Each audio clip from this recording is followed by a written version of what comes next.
Sir ಈಗ ಮಾಹಿತಿ ಪ್ರಕಾರ ಅಂದ್ಕೊಂಡಂಗಾಗಿದ್ರೆ ಅಂದರೆ ಮೊದಲು ನೀವು ಆ ಸೇತು ರಿಮೇಕ್ ರೈಟ್ಸ್ನ ಕತೆ ತಂದಾಗ ಶಿವಣ್ಣ ಅವರಿಗೆ ಹೇಳಿರುವಂಥದ್ದು ಸಾರಿ ಉಪೇಂದ್ರ ಅವ್ರಿಗೂ ಕೂಡ ಹೇಳಿದ್ರಿ ಅನ್ನುವಂಥದ್ದು.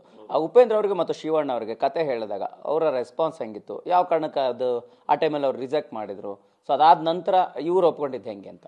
ಉಪೇಂದ್ರ ಅವರು ಹೈದ್ರಾಬಾದ್ ಶೂಟಿಂಗಲ್ಲಿದ್ದರು. ನಾನು ರವಿ ಶ್ರೀವತ್ಸ ಅಲ್ಲಿಗೆ ಹೋದ್ವಿ. ಹೋಗಿ ಆ ಸಿ ಡಿ ಕೊಟ್ವಿ, ಕ್ಯಾಸೆಟ್ ನೋಡಿ ಸರ್ ಮೇಡಮ್. ನಾನು ಕೇಳಿದ್ದೀನಿ ರೆಹಮಾನ್ ಅವರೇ, ತುಂಬ ಚೆನ್ನಾಗಿದೆ ಅಂತ ಪಿಕ್ಚರು, ಫಸ್ಟ್ ವೀಕ್ ಏನಿರಲಿಲ್ಲಂತೆ, ಆಮೇಲೆ ತುಂಬ ಚೆನ್ನಾಗಿ ಹೋಗ್ತಿದೆ, ಮಾಡೋಣ ಸಿನಿಮಾ, ಒಪ್ಪಿಗೆ ನನಗೆ ಅಂದರು. ಇನ್ನೇನು ಓಕೆ ಆಯ್ತಲ್ಲ, ಹೊರಟಿವಿ ನಾವು. ಬೆಳಗ್ಗೆ ಹೋಗಿ ಇಷ್ಟೊತ್ತಿನಾಗ ಯಾಕೆ, ನೈಟು ಊಟ ಮಾಡಿ ಆರಾಮಾಗಿ ರಾತ್ರಿ ಪಾರ್ಟಿ ಮಾಡ್ಕೊಂಡು ಹೋಗೋಣ ಅಂತ ಅಂದರು. ಆಲ್ಟ್ ಆದ್ವಿ ಅಲ್ಲೇ. ನಾನು ರಾತ್ರಿ ಊಟ ಮಾಡ್ಬೇಕಾದ್ರೆ ಸುಮ್ಮನೆ ಇರಲಾರ್ದು ನಾನು ಆ ಒಂದು ವರ್ಡ್ ಸುಮ್ಮನೆ ಇದ್ದಿದ್ರೆ ಉಪೇಂದ್ರ ಸಿನಿಮಾ ಆಗಿರೋದು. ಈ ಜಾಸ್ತಿ ಮಾತಾಡೋರಿಗೆ ಎಡವಟ್ಟಾಗುತ್ತೆ ಅಂತಾರಲ್ಲ, ಇದೇ ಉದಾಹರಣೆ. ನಾನು ಸುಮ್ಮನೆ ಬರಲಾರ್ದೆ, ಸರ್ ಹುಚ್ಚ ಅಂತ ಟೈಟ್ಲ್ ರಿಜಿಸ್ಟರ್ ಮಾಡಿಸ್ಬಿಟ್ಟಿದ್ದೀನಿ ಸರ್ ನಿಮಗೆ ಅಂದೆ. ಹಾಂ ಅಂದರು. ಶಾಕ್ ಆಯಿತು. ಯಾಕೆ ಸರ್ ಅಂದೆ.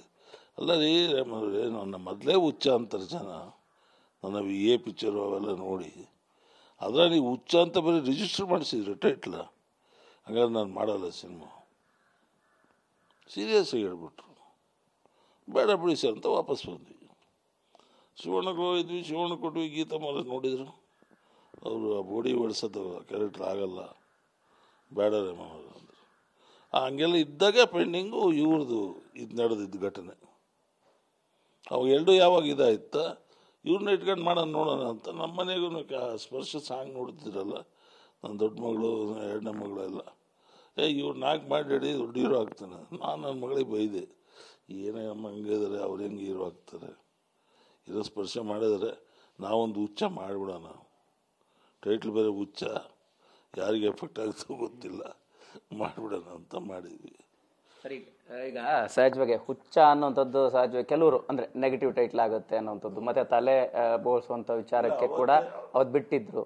ಸೊ ಅವತ್ತೇ ಪ್ರಶ್ನೆ ನನಗೆ ಕೇಳಿದ್ರು, ಅಲ್ಲ ಸರ್ ನೀವು ಯಜಮಾನ ಸಿನಿಮಾ ಮಾಡಿ ವಿಷ್ಣುವರ್ಧನ್ ಇಟ್ಕೊಂಡು ಇಲ್ಲಿ ಯಾರೋ ಹೊಸ ಹುಡುಗನ್ನ ಇಟ್ಕೊಂಡು ಹುಚ್ಚ ಅಂತ ಬೇರೆ ಟೈಟ್ಲ್ ಇಟ್ಟು, ಹುಚ್ಚ ಅಂತ ಯಾರಾದರೂ ಇಡ್ತಾರೆ ಟೈಟ್ಲು?